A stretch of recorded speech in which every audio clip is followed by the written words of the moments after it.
jar na di bàyyi xel képp ku génn bàyyi sa famille wala nga bàyyi sa réew dem ci meneen réew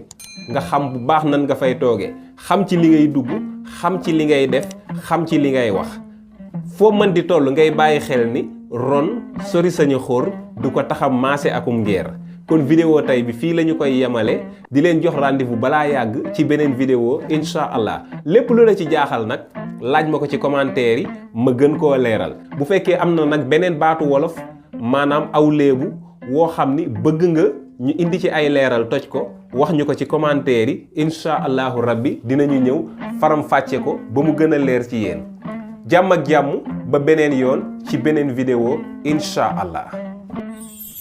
yegg si leen ak jàmm ci seen yóbbal seen bi leen di indil ay yóbbal yu am solo te di leen jàppale ci seen dund yaa ngi ci biir aboneel te def ko sa yitte seen yóbbal njariñu askan